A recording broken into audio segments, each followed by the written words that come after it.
What happens when a political opinion collides with reality? In today's video, we are looking at a story that has sparked conversation across social media and raised difficult questions about immigration and public opinion and accountability. Welcome to the Reality Room. Please, if you're joining for the first time, do not forget to like our video, subscribe to our channel, and turn on the notification bell so you don't miss out on any of our updates. Let's dive right into today's story. Now that the England game is over, reality is hitting us really hard. When England was doing very well, the black players were the ones contributing a lot to the fact that England got to the semi-finals. And now that England didn't get to the finals and actually win the cup, we've got racist idiots like the Deportation types now calling for Jude Bellingham and the other black players to be deported. This is serious stuff. This is what I've been talking about all this time, is that you've got a very few minority, and I'm glad that it's not the majority of the English people. You've got a few minority people, again, not all the reform voters are like this. You've got quite a few there that will celebrate the fact that England are winning, but are very, very quick. You see the real colours when England don't win. Do you remember when the three black players missed the penalties and the racism that they had was beyond reason? So I'm not surprised that we've got to this. And it's very sad, because we are one nation. And no matter how much you keep on and on talking about immigration, deportation, it's not going to happen. Okay? We are here now. Live with it. You're going to kick out 350,000 people because of one stereotype. What about all the white people who commit crimes in this country? You're going to kick them out of this country? You're going to kick them out of this country too? Matters. But you haven't answered the question. Your comment is just as racist as Donald Trump's comment. The idea that you focus on one Haitian person and use that as a justification for a racist foreign policy is disgusting. It's abhorrent. It's disgusting that an 11-year-old was killed by a Haitian migrant who rammed his car into a bus. That is disgusting. A shithole country? He was referencing the government, exactly which treats their people poorly. It's made of racism. I'm sure, does anybody at this table, have you heard the name Aiden Clark? An 11-year-old boy? No? You guys don't know his name? Here we go 11-year-old boy killed by a Haitian immigrant not the Haitians, not the American people. I love how they cherry pick isolated cases and forget the fact that people who are immigrants actually commit fewer crimes than people who are residents in this country. But getting back to the point of this discussion about Haiti, first of all, I'm so glad that you're concerned about Haiti right now. I am. It's a sovereign nation. And the alleged brain drain. But the U.S. State Department says, would you let me speak? Because I let you speak. The U.S. State Department says that it's actually not safe for Americans to travel to Haiti right now. So you want to dump these people into a country where even our own State Department under the Trump administration says it's not safe. The State Department has a level 4 warning for Haiti, Syria, and Somalia. It says do not travel for U.S. citizens, and if you do travel, prepare a will. The larger problem is that this is a country that is now governed by a racist foreign policy and a racist immigration policy. We're allowing white South Africans to come to this country. Those are the only people who can come to this country right now, white South Africans. But 350,000 Haitian Americans who are black can't stay here, even though they have been here, many of them for many years. They can't stay here. They're tax-paying people. They are law-abiding people. There are people who actually do jobs and create jobs. There are actually people who are doing jobs that some Americans don't want to do. No, they want the jobs. They just don't want to do it for that wage. Cleaning toilets. They don't want to do it for that wage. In a hotel. And big business, the healthcare industry loves to keep them here. It's modern slave labor. You oppose slavery. You're not the only person at the table. Just a second. I will say, he did let you finish your entire thought, so just let him finish his. This is a bipartisan legislation, the Immigration Act of 1990, signed by President George H.W. Bush, at the time when Republicans and Democrats used to agree that it was okay, that America actually believed in the principles of the Statue of Liberty, that we actually wanted to have people come here and seek asylum. He said Haiti is a shithole country. He said they're poisoning the blood of this country. He said they're bringing AIDS to this country. He accused Haitian immigrants of eating people's cats and dogs. You're citing emotions? That's what you Donald, could that's have what emotional. Donald Trump said. I'm siding with the Supreme Court decided. The Supreme Court decided that your argument was moot. And the Supreme Court was wrong. There were three dissenting members who said otherwise. The Secretary. How y'all doing? Hope y'all having a wonderful day. But check this out. Man, I noticed something with this deportation thing. I just couldn't figure it out. I said it in my video, but I just never thought about it. These people keep saying we're going to get deported, we're going to get deported, we're going to get deported. They projecting because we the only people that didn't immigrate here. We didn't migrate here. We not refugees to come over here. We not in the immigration system. We didn't have to pledge allegiance and denounce another country just to live here. We didn't do none of that. We not anchor babies. Our parents didn't come over here, didn't had us here. None of that. But they have. They have. And they hate that. They jealous of that. They jealous of that. Because number one, they thought they were going to be our replacement. They were working on it. I ain't going to lie. They were working real hard to be our replacement. Then number two, they came over here to colonize us. But when they found out that Trump made it a way where we are emancipated people, we are children of slaves, we can't be deported. They hate that, and that bothers them. That jealousy and envy bothers them because they already come over here with jealousy. They already come over here with envy. But now they see we can't go nowhere. Now they want us to be scared with them. They want us to be scared of if we see an unmarked car drive past our house. They want our heart to be beating fast. You know what I mean? When we go to restaurants and we see ICE come take somebody, they want us to be scared with them. And we just out here popping fans, you know what I'm saying? Well, them fans, we just popping fans, having fun, enjoying life, talking, trying to get our money right, trying to see what's going to happen in the future. We ain't even thinking about ICE. We're not even thinking about being deported like they is. They want us to be scared like them. They want us to be worried like them. You get what I'm saying? That, and I'm like, damn, bro, like they really are jealous of us. Not just the Africans and Caribbeans, the Mexicans are jealous of us. Because they mad because they not part of the 14th Amendment. They not. There's a lot of white people not part of the 14th Amendment either. They jealous of that, bro. We can trace our family to the 1700s. Some people can go far back than that. And they don't like it. And they jealous of it. And they hate it. I know it burns them up. Like all the contempt, all the anti-blackness they say about us, the rhetoric, the stereotypes, all that stuff they spew. And that one thing they can't get is the citizenship like we have. We emancipated people, and they hate that. Ooh, they hate that. That burns them up. That's why they doing these scare tactics on us. That's why they doing all these things, because they want us to be fearful, just like them, of being deported.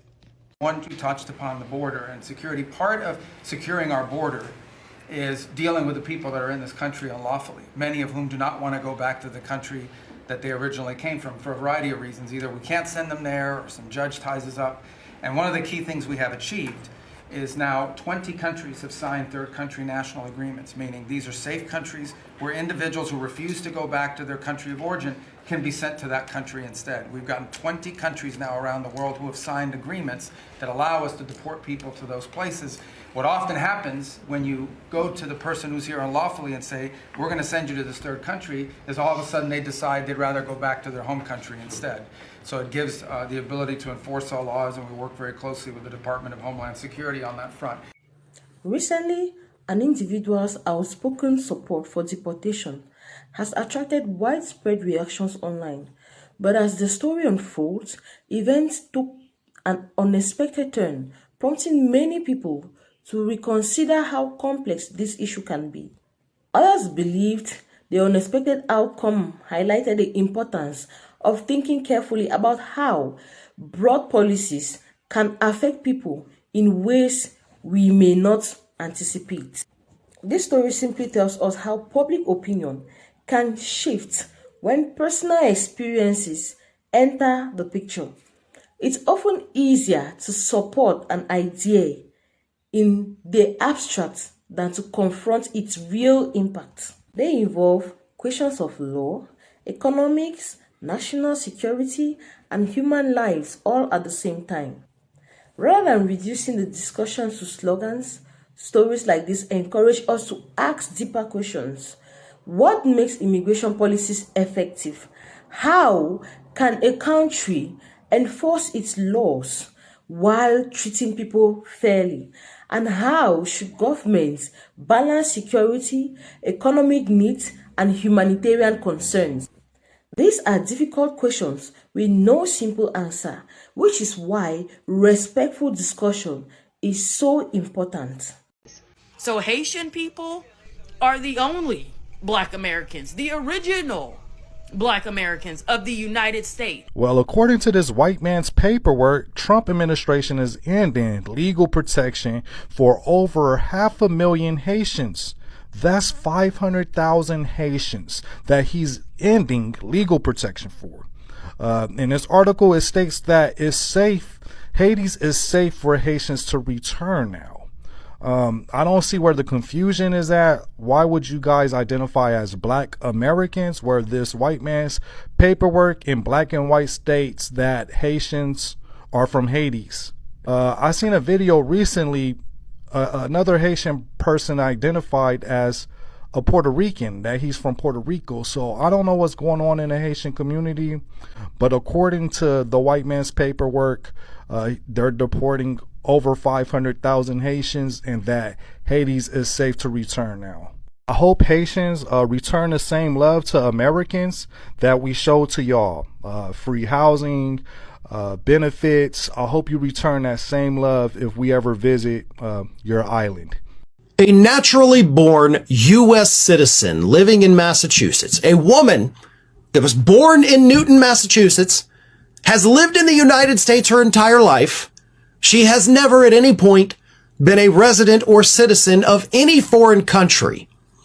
So this naturally born U.S. citizen got an email last week from Kristi Noem's Department of Homeland Security.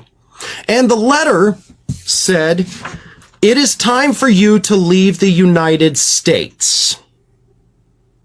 Do not attempt to remain in the United States. The federal government will find you."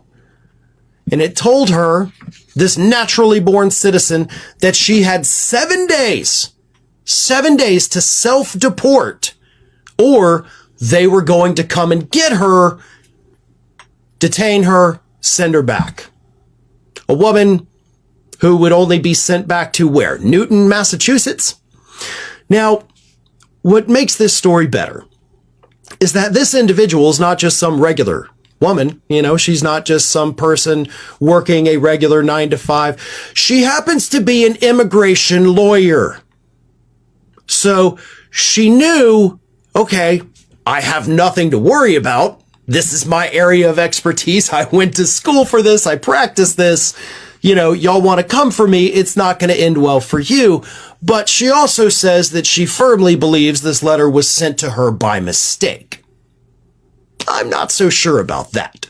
I'll get more to that in a minute, but here's the thing. She did get the letter. It is an official letter from the Department of Homeland Security. They confirmed that is the letter they send out, but they said it was probably just a mistake. Probably one of her clients, you know, listed her email address instead of their email address, or maybe they didn't have one. So that's probably why that happened, right?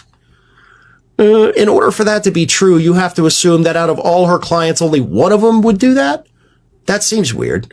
That seems statistically not possible. If you're talking about people who are in the country illegally or at risk of deportation, you would think more of them would do that, right? So I don't buy their excuse. It doesn't add up to me. She would have received more letters. And of course, the letter wouldn't have been addressed to her, right? You know, you got to think about that part too. The letter was addressed to her, not the client's name. So your excuse immediately falls apart, Department of Homeland Security. But here's the thing, and this is what this immigration lawyer posted on social media. You know, she's not worried about herself. The problem is she got this letter by mistake. So if she can get this letter by mistake, how many... So this has been coming up a lot, and a lot of people is asking me what's my opinion and stuff like that, and what is my feedback about this orange man now wanting to target Haitians. I mean, I knew this was coming. I basically knew this was coming. It's not no news to me. I tried to warn plenty of people, but they didn't believe me. And I tried to warn people that basically voted for Trump and was like, yeah, this immigration thing is a problem. And I'm like, yeah, but it's gonna eventually come back and bite you all in the fucking ass. And basically, as we all are seeing, is fucking around and everybody's finding out. So everybody's thinking like, oh, it's not a big deal. It doesn't concern them that they're coming for Haitians. But I need you all to stop and really think. I need you all to sit and ponder and wonder to yourself. If they're coming after Haitians, how does Haitians look? What is Haitian skin color?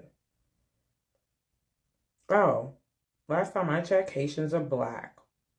So, how are they going to know who's Haitian or not? So, isn't that just a target towards black people? I mean, just food for thought. I'm just saying, isn't that a target now, a justification to come after black people? I'm just saying, because a lot of people like to tell me, oh, you don't look Haitian.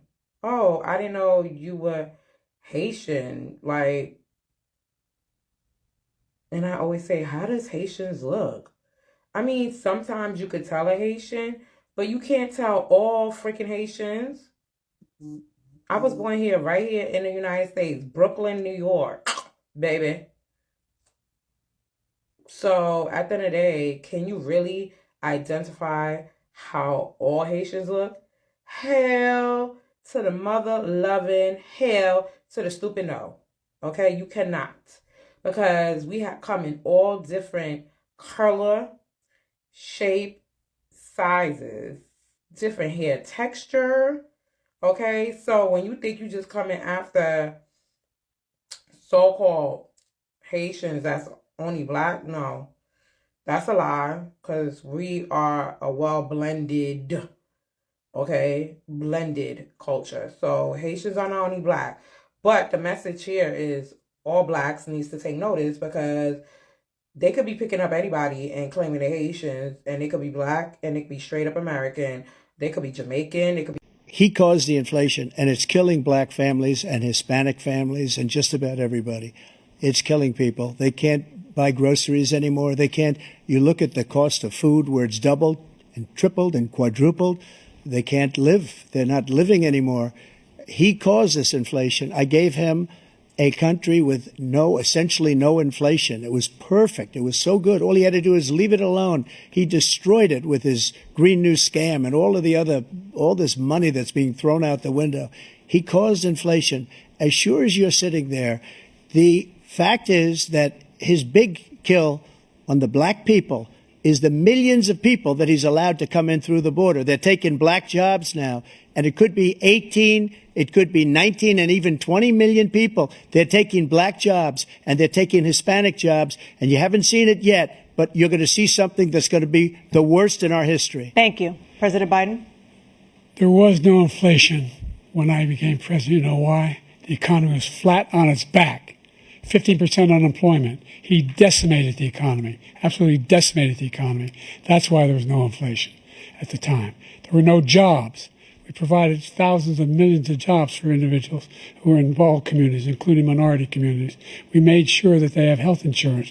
We have covered, the ACA has increased. I made sure that they're $8,000 per person in a family to get written off for health care.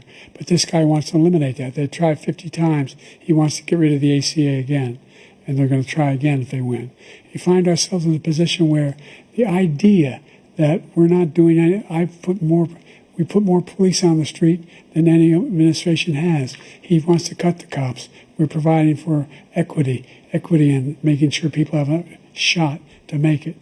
There's a lot going on, but in inflation, he caused it by his tremendous malfeasance in the way he handled the pandemic.